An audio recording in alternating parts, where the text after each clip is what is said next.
Amis de langue française, je vous salue au nom du Seigneur Jésus-Christ. Je voudrais partager avec vous la lecture qui se trouve dans l'évangile de Luc au chapitre 22, verset 54 au verset 62. Voici ce qu'il est écrit. Après avoir saisi Jésus, ils l'emmenèrent et le conduisirent dans la maison du souverain sacrificateur. Pierre suivait de loin. Ils allumèrent du feu au milieu de la cour et ils s'assirent. Pierre s'assit parmi eux. Une servante qui le vit assis devant le feu fixa sur lui les regards et dit « Ah, cet homme était aussi avec lui !» Mais il le nia, disant « Femme, je ne le connais pas. » Peu après, un autre l'ayant vu dit « Toi aussi, tu étais de ces gens-là. » Et Pierre dit « Homme, je n'en suis pas. » Environ 1 heure plus tard, un autre assistant insistait, disant « Certainement, cet homme était aussi avec lui, car, écoutez, il est galiléen. » Pierre répondit « Homme, je ne sais pas ce que tu dis. » Au même instant, le coq chanta alors que Pierre parlait. Le Seigneur s'étant retourné, regarda Pierre. Et Pierre se souvint de la parole que le Seigneur lui avait dite. Avant que le coq chante, aujourd'hui, tu me renieras 3 fois. Et étant sorti, il pleura amèrement. Mes chers amis, la religion du Christ n'est pas enracinée sur des principes, des dogmes, des traditions ou même des sacrements. Non, non, non. La religion du Christ trouve ses racines dans l'amour. Mais l'amour vrai, un amour sacrificiel. La religion du Christ n'est pas non plus construite sur des doctrines étranges. Cet amour ne repose pas sur des activités sociales ou des impulsions musicales.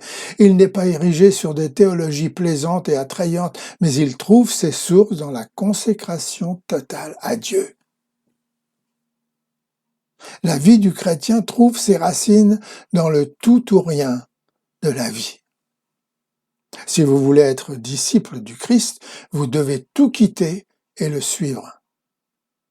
En Christ, dans la vie chrétienne, il n'y a pas de place pour les idoles, pas de place pour quoi que ce soit qui pourrait être un obstacle et vous séparer de celui que vous professez aimer et appeler mon Seigneur et mon Dieu. Certains d'entre nous, comme Pierre, ici dans notre histoire, doivent apprendre à la dure cette leçon, même au point de pleurer amèrement. Le problème avec Pierre était qu'il ne se connaissait pas lui-même.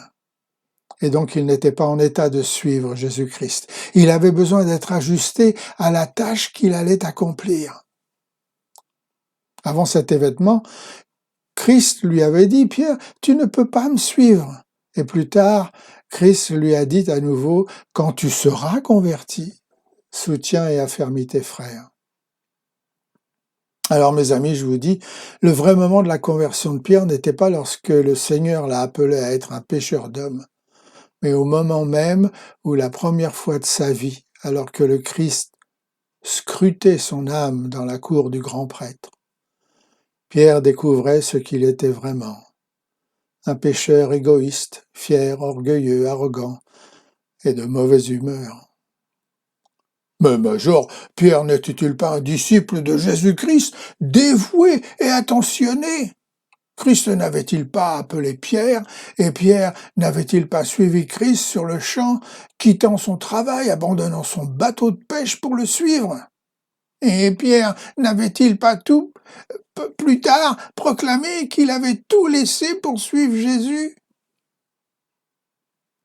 Pierre, sur l'ordre de Jésus-Christ, n'alla-t-il pas de nouveau jeter ses filets à la mer, alors qu'il était épuisé d'avoir pêché toute la nuit sans succès?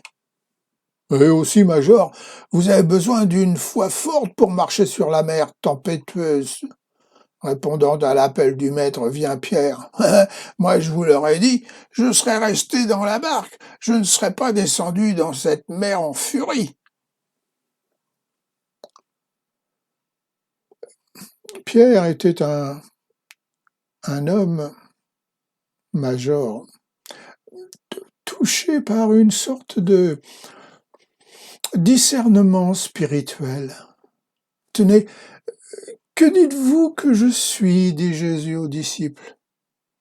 Et Pierre déclara, tu es le Christ, le Fils du Dieu vivant. Et Jésus ne lui a-t-il pas répondu, heureux sois-tu, Simon Barjona, que mon Père céleste t'ait révélé cette vérité? Et Pierre n'a-t-il pas été décrit comme un roc choisi pour recevoir les clés du royaume? Je vous le dis, Major, Pierre était un grand homme, un disciple dévoué de Jésus-Christ. C'est vrai. Mais Pierre avait un grand besoin spirituel. Vous voyez, le problème avec Pierre était le problème par lequel traversent beaucoup d'adeptes de Jésus dans leur vie, de disciples, oserais-je dire, de soldats de notre armée. Ils vivent une vie égoïste, plaire à eux-mêmes. Ils cherchent à se montrer, à se mettre en valeur, recherchant les honneurs personnels. Eh oui, Pierre, tu as en effet tout laissé pour suivre Jésus-Christ. Mais comme Christ l'a suggéré, était-ce pour lui que l'a fait ou était-ce pour l'honneur d'être aux côtés de ce souverain, de ce nouveau souverain d'Israël, le Christ du Messie, que tu l'as fait? Le suivre. Oui, Pierre, tu avais en effet proclamé à juste titre ce qui était impensable et blasphématoire à cette époque, que Christ était le Fils de Dieu. Et pourtant,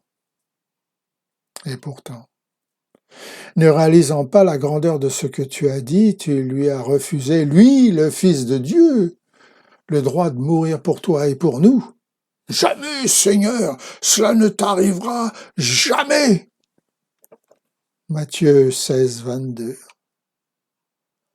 Comment un homme peut-il être si proche, cependant si loin de la volonté de Dieu? Arrière de moi, Satan. Tu es une pierre d'achoppement pour moi. Tu n'as pas à l'esprit les choses de Dieu, mais les choses des hommes, avait déclaré Jésus. Pauvre Pierre.